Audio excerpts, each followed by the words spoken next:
Number 17 है इसका हमने क्वेश्चन नंबर 1 जो है वो लेक्चर नंबर 16 में सॉल्व किया था। अब हम इसका एक्सरसाइज 1.4 का क्वेश्चन नंबर 2 सॉल्व करते हैं।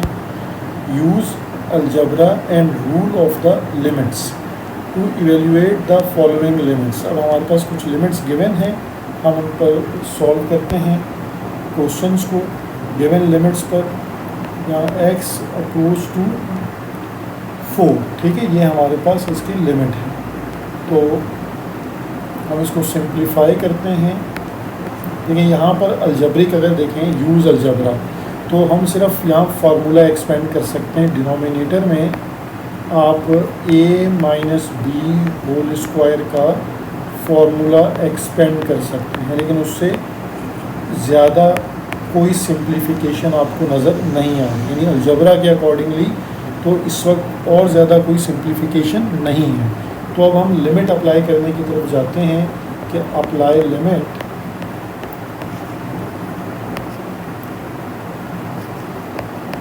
हम लिमिट अप्लाई करेंगे तो क्वेश्चन हो जाएगा -6 अपॉन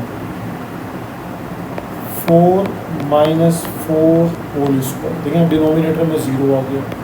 अगर हम फार्मूला एक्सपेंड करते तब लिमिट पुट करते तब भी यही आंसर आता, 0 स्क्वायर और -6 डिवाइड बाय 0। तो डिनोमिनेटर में 0 आने का मतलब होता है अनडिफाइंड, ठीक है। इस चीज़ को हम अनडिफाइंड पढ़ते हैं जब डिनोमिनेटर में हमारे पास 0 आ जाते हैं, और अनडिफाइंड को ही मैथमेटिकली इन्फिनिटी कहा जाता है। तो ये हमारे पास इस लिमिट का आंसर आ गया, ठीक है। यानी हम लिख सकते हैं कि limit x approaches to 4 -6 divided by x minus 4 का स्क्वायर इक्वल टू इन्फिनिटी। अब इस क्वेश्चन का पार्ट बी है, question number 2 part B. Limit x approaches to 0 1 upon x plus 3 minus 1 upon 3 divided by x, ठीक है। देखिए अगर अभी भी मैं x को 0 पुट करता हूँ, डायरेक्ट लिमिट अप्लाई करता हूँ, तो डिनोमिनेटर में 0 और अनडिफाइन हो जाता है। लेकिन इस वक्त क्वेश्चन में अलजेब्रिकली हम एलसीएम लेके सिंप्लीफिकेशन कर सकते हैं। तो ये इनडिटर्मिनेंट फॉर्म है, लेकिन अगर हम इसको सिंप्लीफाई करके देखें तो हो सकता है कि ये मतलब इन्फिनिटी होने की बजाय कोई और आंसर इसमें आए, ठीक है। तो इसलिए हम पहले इसको सॉल्व करेंगे। ये इस वक्त इनडिटर्मिनेंट फॉर्म है, 0 डिवाइड बाय 0 है, ठीक है। तो अब हम इसको सिंप्लीफाई करते हैं। पहले लिमिट x अप्रोचेस टू 0, हम इसको लिख सकते हैं 1 upon x, and then bracket है हमारे पास 1 upon x plus 3 minus 1 upon 3। अब हम इस ब्रैकेट को सिंप्लीफाई करते हैं through LCM.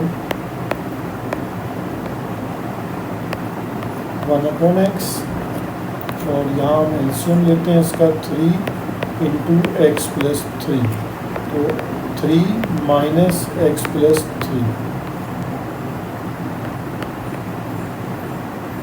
Limit x approach to 0 1 upon x, 3 minus x minus plus minus 3 divided by 3 into x plus 3। ये -3 एंड +3 कैंसिल,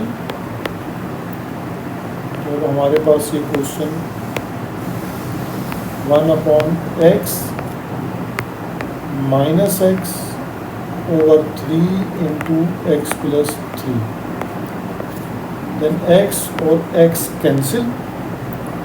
तो हमारे पास सिंप्लीफिकेशन होगी limit x approach to 0 minus x और -1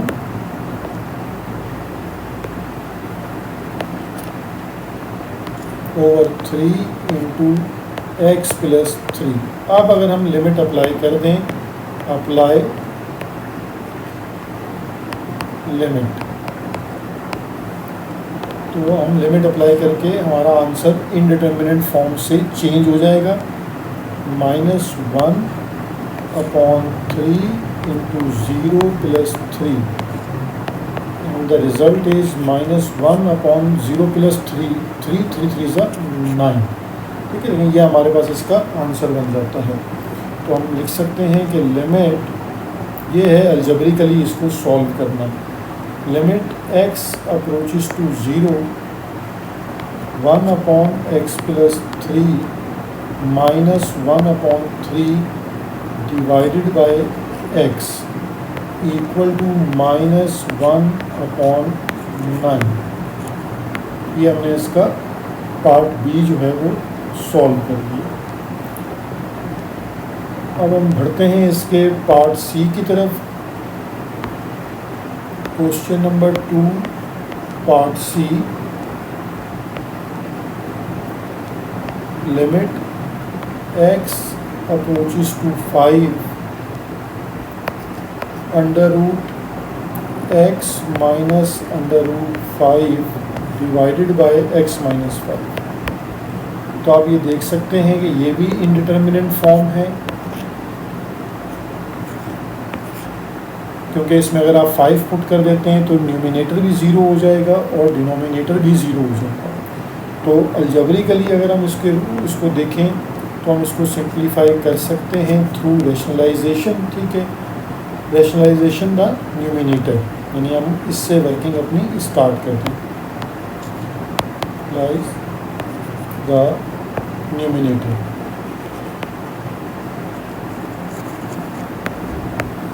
और रैशनलाइज जो है वो कैसे किया जाता है, अब ये स्टेप आप क्वेश्चन नंबर 1 में भी सीख चुके हैं, तो आई होप कि आपको इसमें कोई इशू नहीं होगा। साइन चेंज करके मल्टीप्लाई एंड डिवाइड करवाते हैं। √x + √5 divided by √x + √5। अब आपको न्यूमिनेटर में फार्मूला नज़र आ रहा है। कौन सा फार्मूला अलजेब्रिकली आप यूज़ कर सकते हैं यहाँ पर? a - b into a + b equal to a² - b²। ठीक है, तो अब आप ये फार्मूला अप्लाई कर दें। Limit x approaches to 5 a² -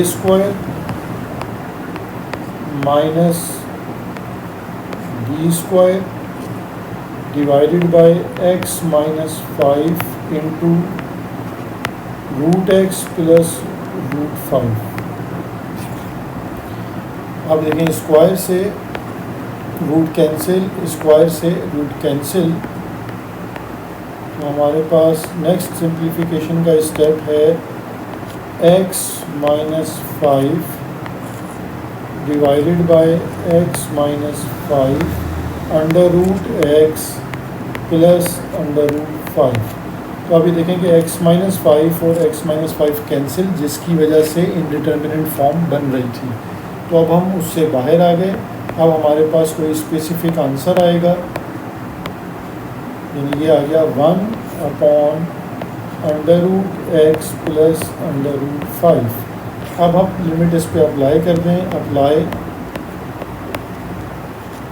limit, तो लिमिट अप्लाई होने के बाद हमारा क्वेश्चन हो जाएगा 1/√5 + √5। तो √5 + √5 हो जाएगा 2/5। ठीक है, तो ये हमारे पास आंसर होगा। Limit x approach to 5 √x - √5 divided by x - 5 equal to 1/2/5। ये हमने इसका पार्ट सी भी सॉल्व कर लिया, और सिमिलर पार्ट इसका पार्ट डी है। ठीक है, तो वो आपने बिल्कुल सिमिलर मेथड से उसको रिपीट करना है, रैशनलाइज करना है। इनडिटर्मिनेंट फॉर्म गिवन है, उसको रैशनलाइज करेंगे तो सिमिलर पार्ट सी की तरह इसका आंसर आ जाएगा। तो अब हम मूव करते हैं क्वेश्चन नंबर 3 की तरफ। क्वेश्चन नंबर 3 में हमारे पास है find limit of convergent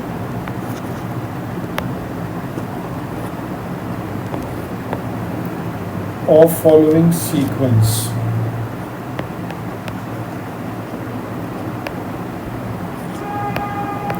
Following sequence.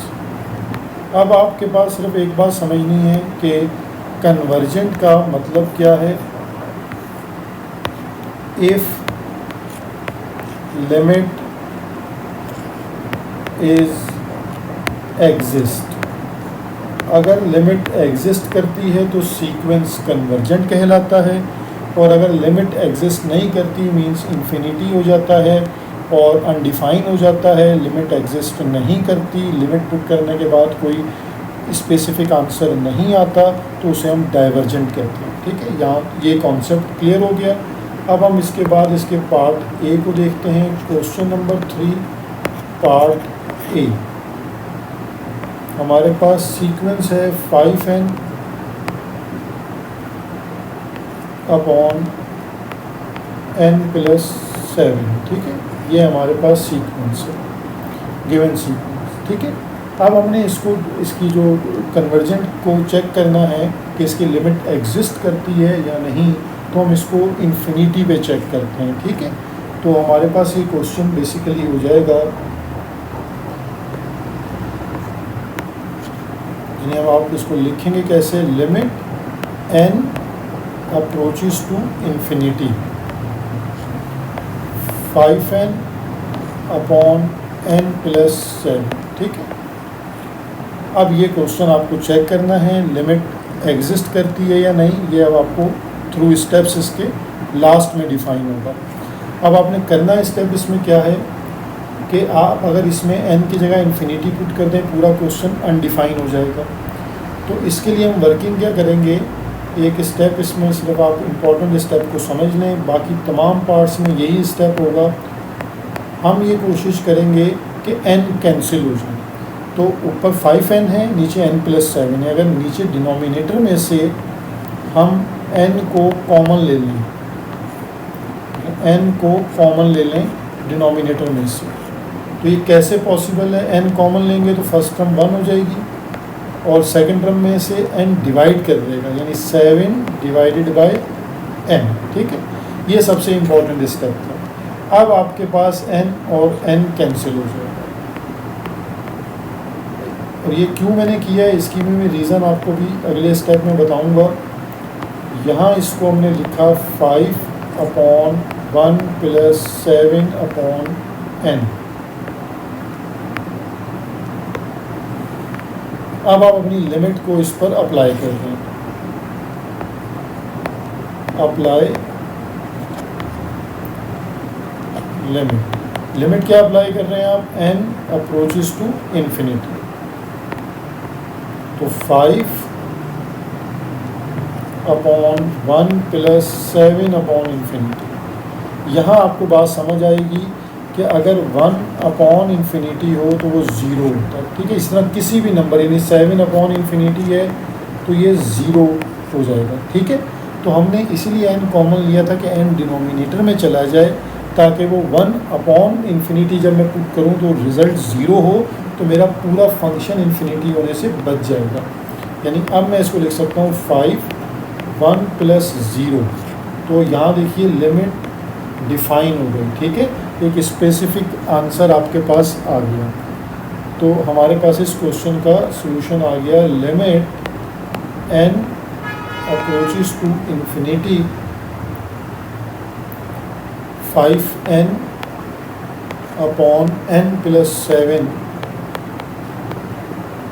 Equal to 5. ये है इसका आंसर.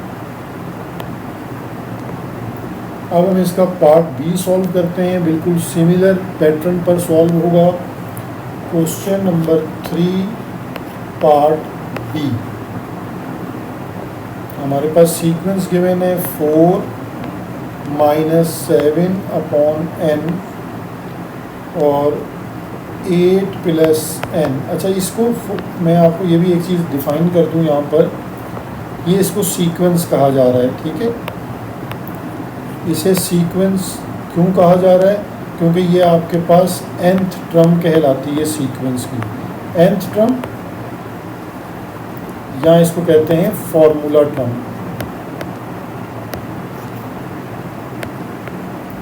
क्योंकि अगर आप इसमें n की डिफरेंट वैल्यूज़ पुट करें 1 2 3 4 तो आपके पास डिफरेंट टर्म्स बन जाएंगी, इसीलिए ये सीक्वेंस कहलाता है, ठीक है।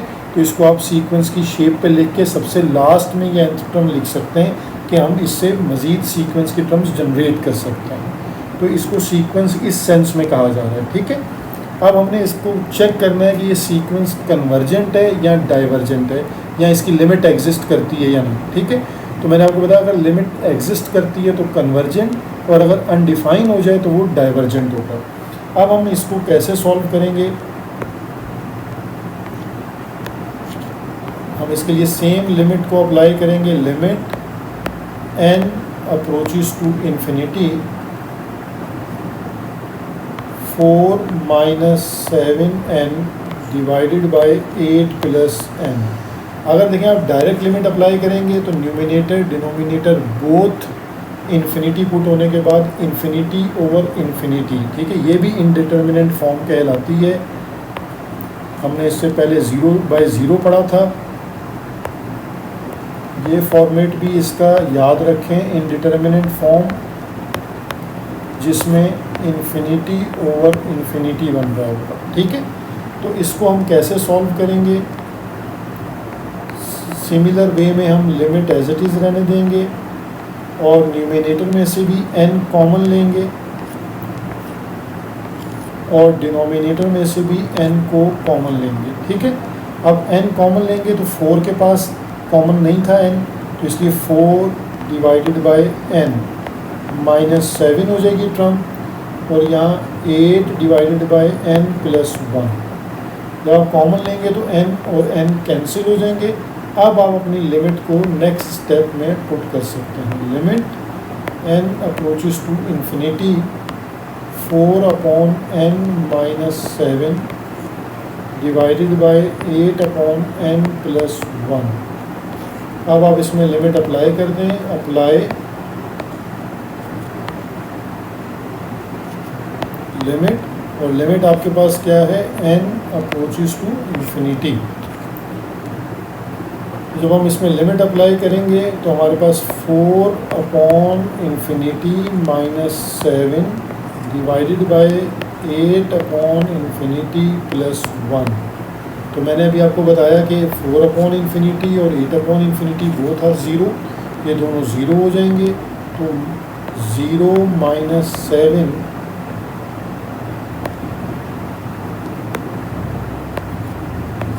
एंड 0 प्लस 1, तो हमारा रिज़ल्ट बनेगा -7, ठीक है। तो यहाँ हम इसको लिख सकते हैं कि limit n approaches to infinity 4 minus 7n divided by 8 plus n equal to -7, ठीक है। ये हमारे पास यहाँ इसकी लिमिट एग्जिस्ट हो रही है, ठीक। तो ये क्वेश्चन भी क्लियर हो गया। अब इसका लास्ट पार्ट है, वो पार्ट आपके पास बन रहा है सी पार्ट। तो क्वेश्चन नंबर 3 पार्ट सी।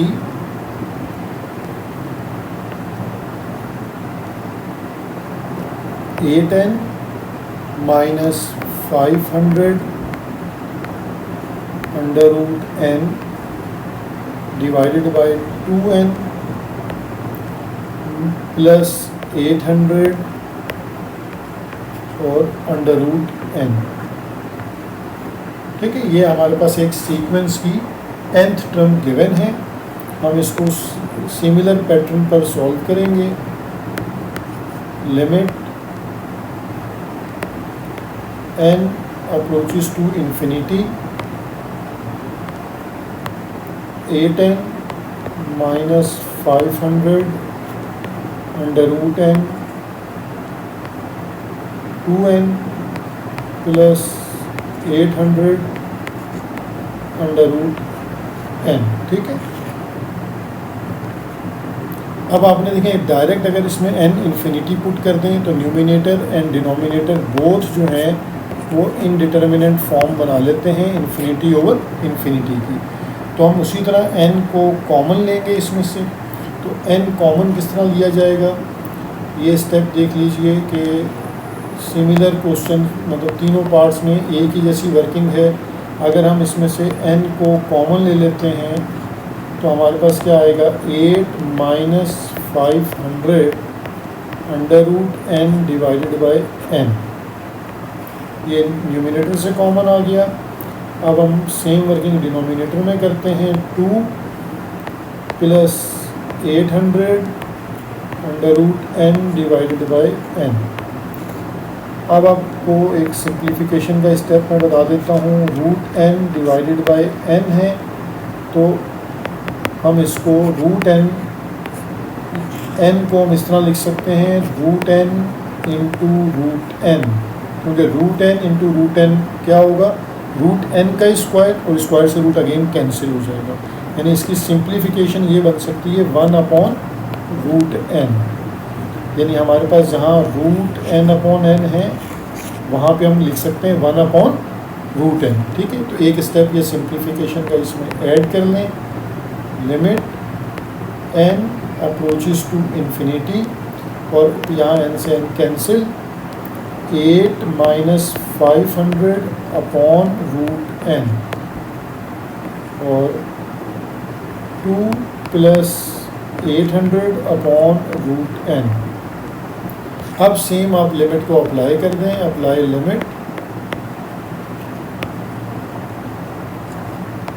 तो जैसे आप लिमिट अप्लाई करेंगे तो आपके पास जो डिनोमिनेटर में n है वो इन्फिनिटी बन जाएगा, यानी इन्फिनिटी पुट होगा वहाँ पर।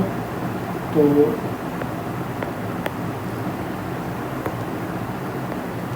8 minus 500 divided by under root infinity, और यहाँ आ जाएगा 2 प्लस 800 अपॉन रूट इन्फिनिटी।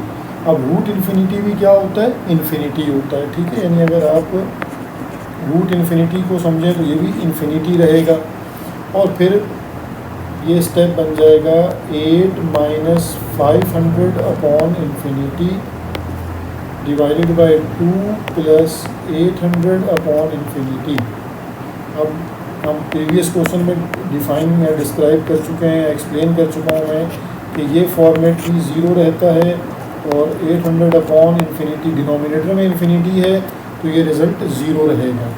तो हमारे पास ये दोनों फैक्टर क्या हो जाएंगे, ज़ीरो हो जाएंगे। तो हम लिखेंगे 8 minus zero and 2 plus zero. The result is 8 upon 2 and after cancellation हमारा आंसर है 4। तो हम अपने क्वेश्चन को कैसे लिख सकते हैं, limit n approaches to infinity 8n minus 500 under root n divided by 2n plus 800 root n equal to 4। तो ये हमारा क्वेश्चन नंबर